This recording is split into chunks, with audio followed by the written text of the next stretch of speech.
Using stateful applications on cloud-native platforms like Kubernetes has been a problem from the beginning. There are solutions put forth from various angles to make things work, and our next speaker will highlight some popular frequently used cases where such solutions are implemented and their weaknesses and their opportunities for storage and cloud-native community to work together.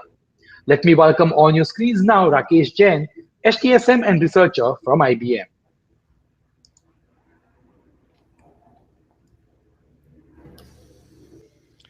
Hello, everybody. Thanks for joining this session where we will be talking about challenges and opportunities for storage in the cloud native world.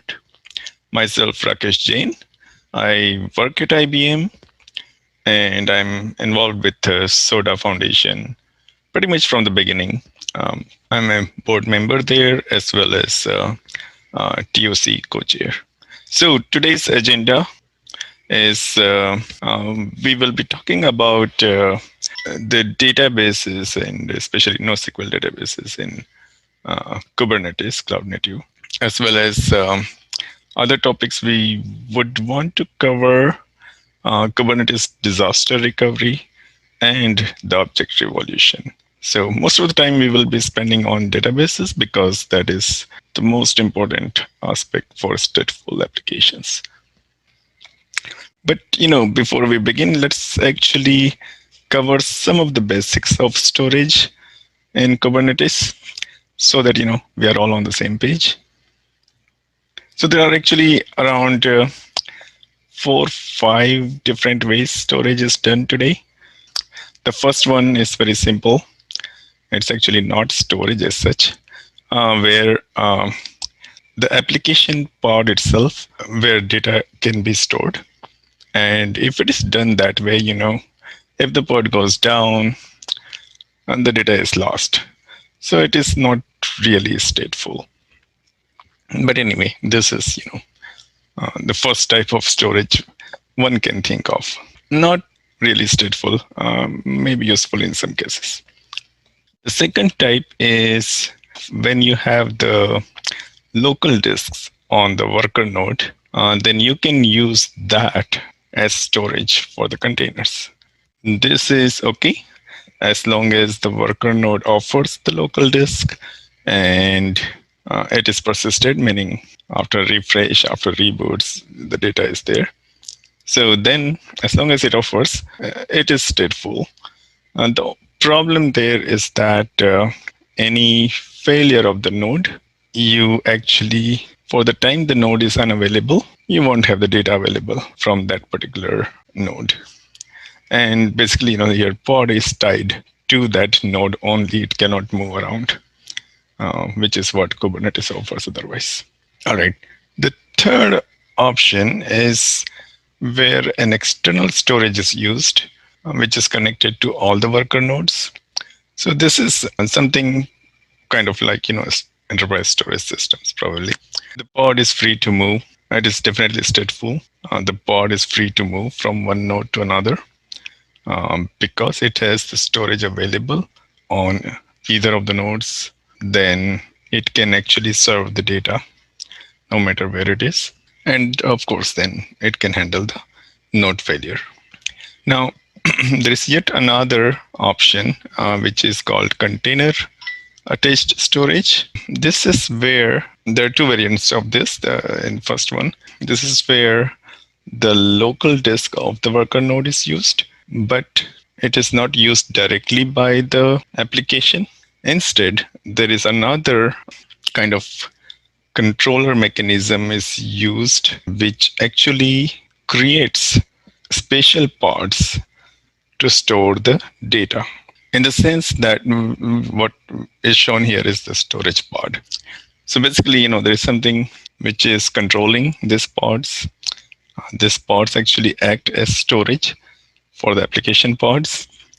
And these pods have capability to replicate the data to other node or nodes so that if your application pod moves out from this particular worker node, because of the worker node going down or for any other reason, it will go to the corresponding other worker nodes where the replica of that storage pod is available so that it can serve the data. There's another interesting storage mechanism where it's kind of a storage system built into the container ecosystem. So it's stateful, can handle node failures.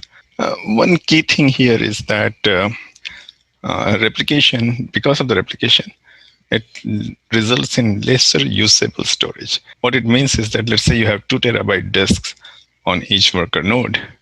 So in total, you have 6 terabytes. But because the data is replicated, if it is replicated, let's say to 2 other worker nodes in this case, then basically you end up with 1/3 of the data, 1/3 of the usable disk space for your application. So you will end up with only 2 terabyte across 3 nodes instead of 6 terabytes. Again, this is possible if you have local disk offered on the worker node. There is another variant of this where the central storage system is used as the persistent store, and otherwise the mechanism of replication is the same. And that is useful, especially when one is you don't have local disks available, and two, even if you have storage system available which is connected to all the nodes but not across availability zones. So assume that these 3 worker nodes are in 3 different availability zones, and the storage cannot span in some cases to outside of availability zone. So then this is still useful to go across availability zone. So yeah, those are the 4 or 5 different types of storage options available today in Kubernetes. So let's see what we are going to talk about. All right, so the first thing we are going to talk about is the databases in the cloud native world. So there are 2 types of database, broadly speaking, SQL database and NoSQL database. The NoSQL databases, we can actually divide them into 4 different categories. First one is key value stores like Redis. The second one is document oriented. Mongo, Elastic are the biggest ones there. Then there are column oriented like Cassandra, and then the graph like Neo4j. If you think about SQL, these are traditional all kinds of SQL databases. The big difference between the 2 categories of SQL versus NoSQL is that the SQL databases usually traditionally scale up. You can add more CPU, RAM, and they have some limit, after which they become really slow.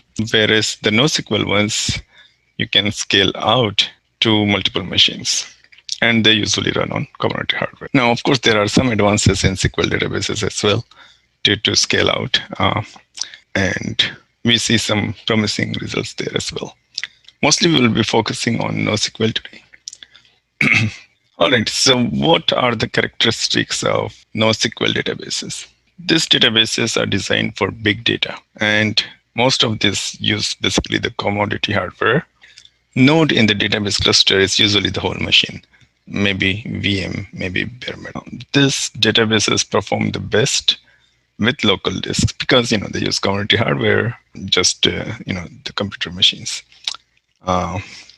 They employ sharding mechanism, meaning that they partition the data, store the data across different machines, across those partitions across different machines, and importantly, they have inbuilt replication. Because they handle data themselves, they create the copy of data on different machines so that if one machine goes down, the data is still available from other. And actually, these cluster members are very chatty, and they have custom protocol to talk to the nodes within the cluster. When I say nodes here, nodes are the cluster members of a NoSQL database. Now, if you look at these properties, how does that translate into Kubernetes?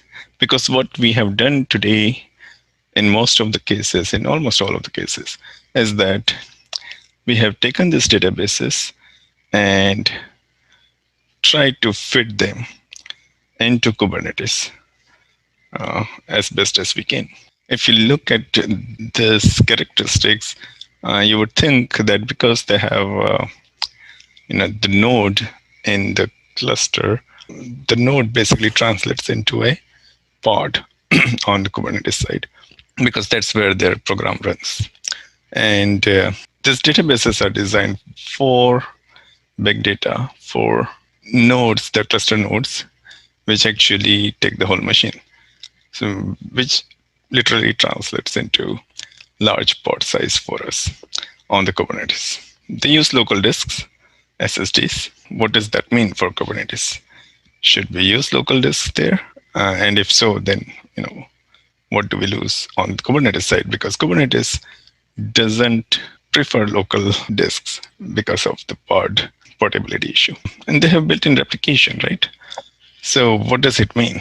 Should we not do any replication on the storage side? Because if we don't use local disks, then we have to use external storage, right? Or container attached storage. So with these things, actually, let us look at one example of how the data is stored for a NoSQL database. So we'll take an example of Elasticsearch. This actually more or less applies to most of the NoSQL databases.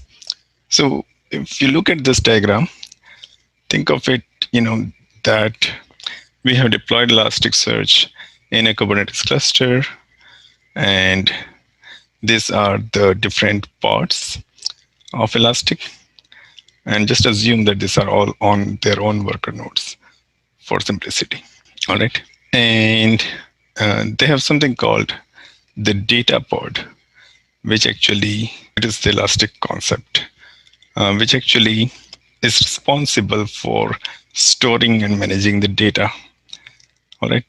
And there's something master, which actually keeps all the record keeping stuff. So look at this. So a data pod can have tens of hundreds of shards.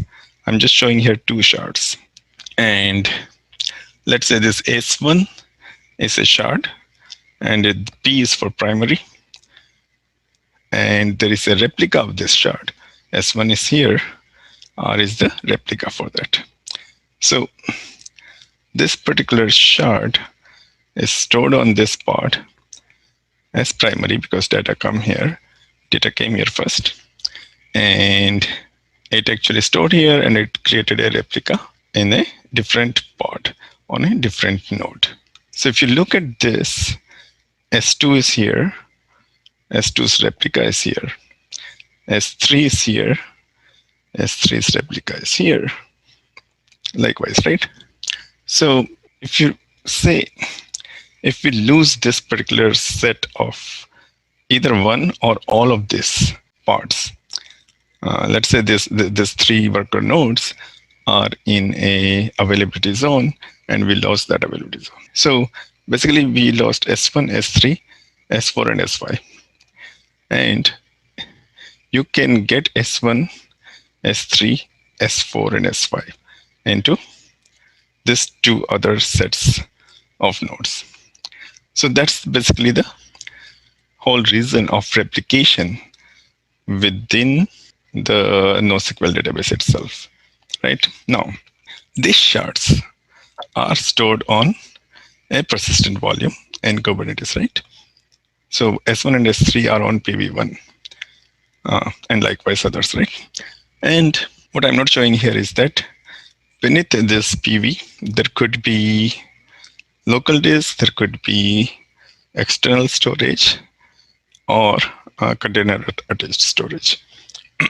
But this is the whole concept of sharding, partitioning, and storing multiple copies through replication within the NoSQL database itself. So if you think about different types of storage mechanisms in Kubernetes, this will actually result in multiple copies of data, because there is a replication happening in the application space, the NoSQL database space, and there is a replication happening beneath at the storage layer. So with that, what you would find is that if you're using local disk, if you wanted to have 2 copies, and the reason you want to have 2 copies is because your application is, meaning NoSQL database, works best if it can handle replication itself. You can actually have 0 copies here, but then it won't actually be very efficient. So you want 2 copies here. Actual minimum for local disk, you will get 2 because there is no other replication happening there. In containerized storage, you ask for 2, you will have minimum 4 or maybe 6, depending on how much replication you do at the CAS level. Same with external storage. You would have minimum 4 copies of the data, and in actual, it will be much more. So usually, you end up with, I have seen like 9 copies of data. So, so basically, you're spending too much, maybe twice, maybe 3 times or more on storage than you need. So this is the biggest problem.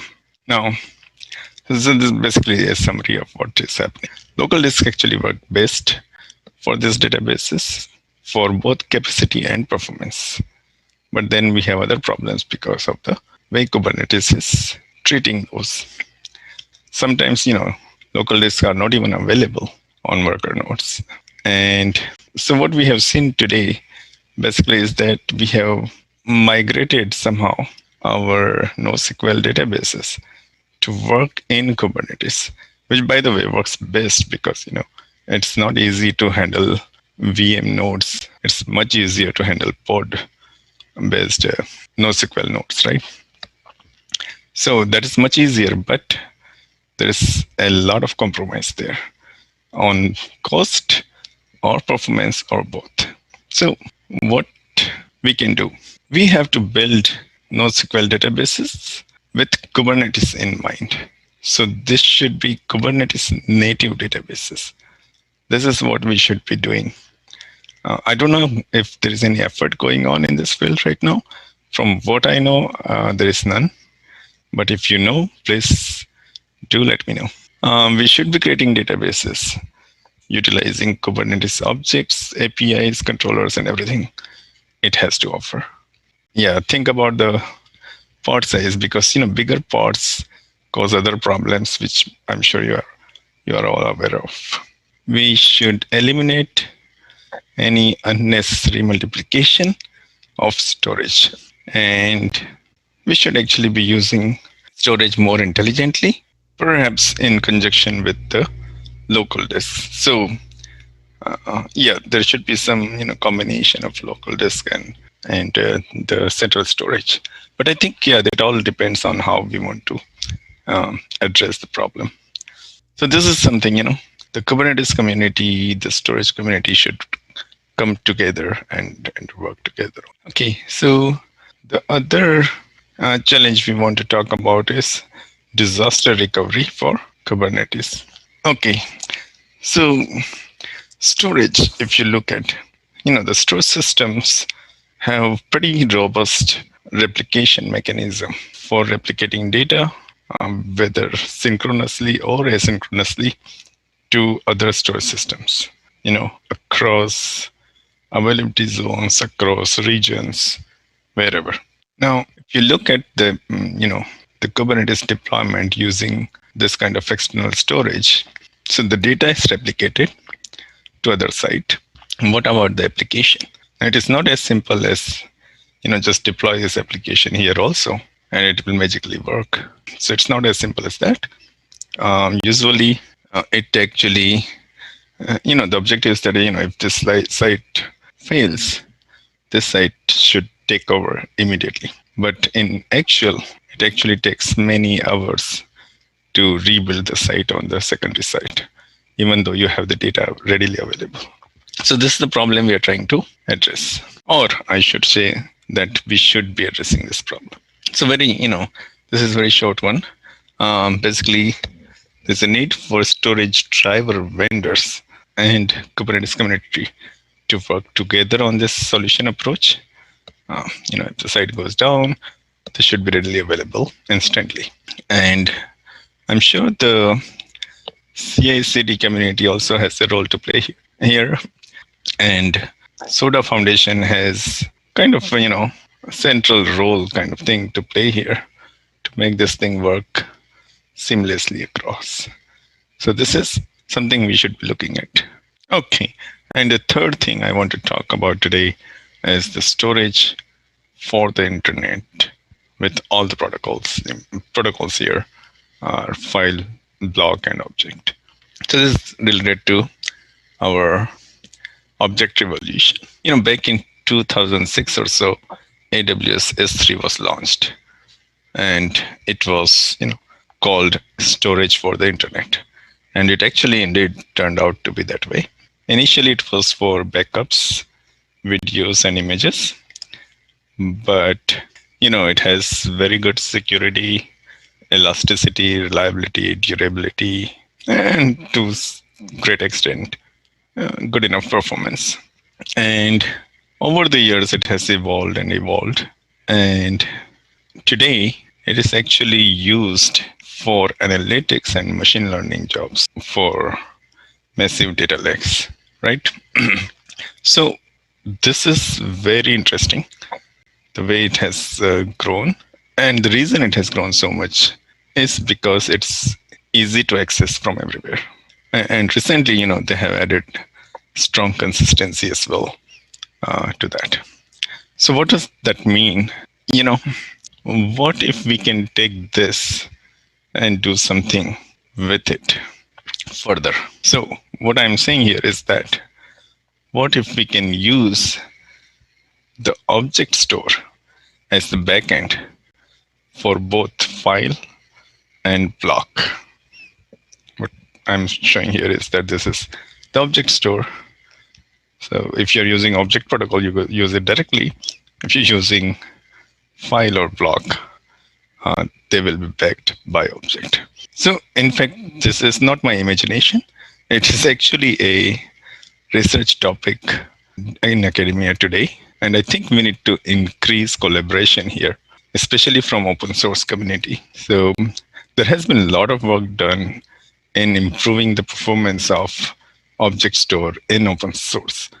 There are actually many projects within SODA Foundation itself doing different aspects of object store. So I think there is good enough ecosystem we already have, even within SODA, to advance this idea. And if we can do that, it will be the real storage for the internet, irrespective of what protocol you're using. So imagine the life can be so much simpler if we can get this thing done. So with that, I think that is all I had. Thank you for your time, for listening to this. If you have any questions, feel free to ask or post, and I will be happy to answer.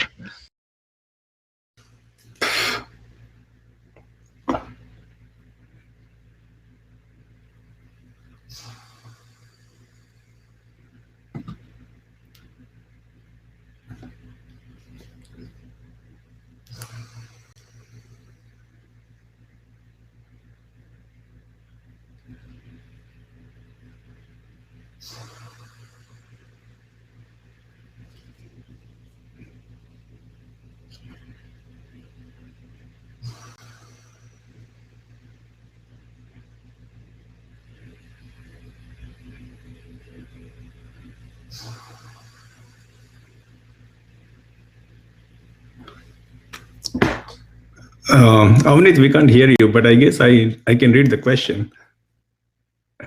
Okay, so the question here is, you mentioned object protocol as an opportunity. Do you think more momentum in the case of cloud native storage? Actually, no, not just cloud native or Kubernetes. If we go with object, the current actually work which is being done in academia is more general, not cloud native specific, but it is general. Just make sure we can get file and block behind object or object behind them. Okay, I just got messages from people that I'm on mute. Yes, I'm sorry, I just shifted my earbuds and then they just did not get detected. We do have another question very quickly. The limitations or any example use case for which container attached storage may not be suited? Oh, well, it's a good question. And I don't want to start riot here. No, actually, well, actually, what I have heard, I would say, is mostly on the performance side. And then the other thing is, if yeah, it's open source is another thing, but what people use today is actually in their production environment is the commercial offerings, and their licensing is kind of very difficult. So I don't want to get into that detail, but yeah, the cost is another aspect of that as well. Okay then. With that, I believe we are way out of time on this. But thank you so much, Rakesh, for that really interesting talk and for these questions that you answered. Thanks again, Alex and Vanessa, for pointing it out that I was speaking to myself.